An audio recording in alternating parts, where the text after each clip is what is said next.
It was supposed to be a straightforward road trip, a break from the stress of everyday life. Ryan, a seasoned traveler, had meticulously planned every detail. He'd chosen a scenic route through the remote mountains, far from the congested highways.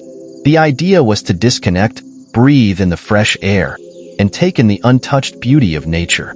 The trip started off as planned. Ryan set off early in the morning, the sun barely rising above the horizon, casting long shadows on the empty roads. The drive was peaceful, almost therapeutic. The further he got from the city, the fewer cars he saw until there were none at all. Just him, the open road, and the endless stretch of forest on either side. As the day wore on, Ryan noticed that his GPS was acting strangely. The map was still visible, but the blue that represented his location had stopped moving. He tried to reset it, but the screen froze completely. Frustrated but not overly concerned, he decided to rely on the printed map he kept in the glove compartment, a precaution he always took, just in case technology failed. The map showed a clear path. There was a small town about 30 miles ahead where he planned to stop for lunch. But as Ryan continued driving, he started to feel uneasy. The road seemed to stretch on forever, with no signs of civilization in sight. The trees on either side grew denser, their branches twisting into unnatural shapes that cast eerie shadows on the asphalt. After what felt like hours, Ryan finally saw a sign. A rusted, barely legible metal board that read, "Welcome to Emeryville." But there was something off about it. The name wasn't on his map, and the letters looked like they had been scratched onto the surface rather than painted. He chalked it up to a small, forgotten town that the mapmakers had overlooked. The road led him to a cluster of old, dilapidated buildings that seemed abandoned.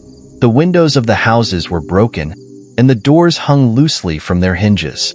Weeds and wild grass had overtaken what once might have been gardens. There were no people, no cars, not even the sound of birds. Just an oppressive silence that seemed to grow louder the longer he stayed. Despite the eerie atmosphere, Ryan was hungry and decided to stop. He parked in front of what looked like an old diner, its neon sign flickering weakly. The door creaked loudly as he pushed it open, and a musty smell hit him immediately.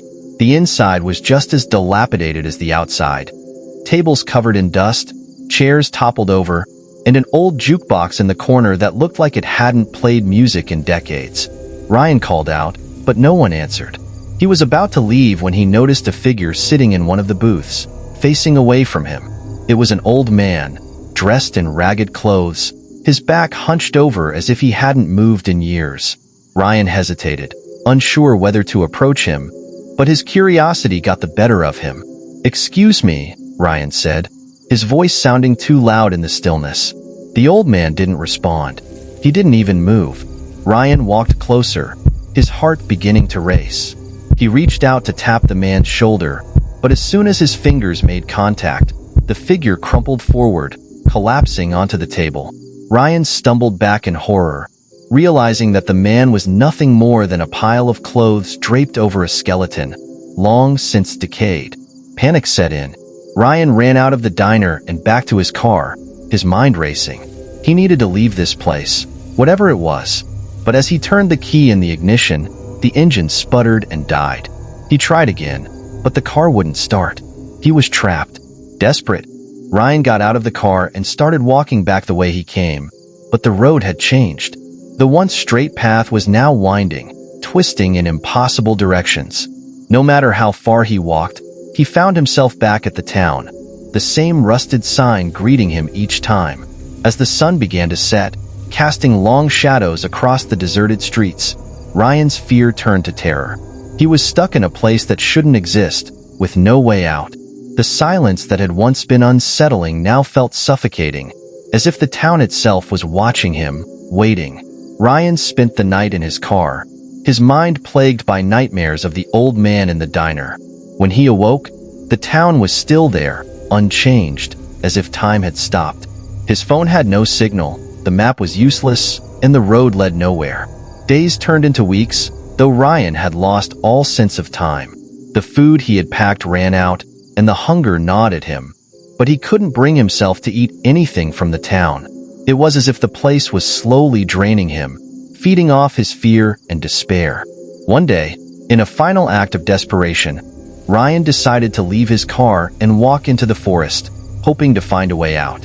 But as he stepped into the dense woods, he realized too late that he wasn't alone. The shadows between the trees moved, twisted, and took shape. Vague, humanoid figures that seemed to beckon him deeper into the darkness.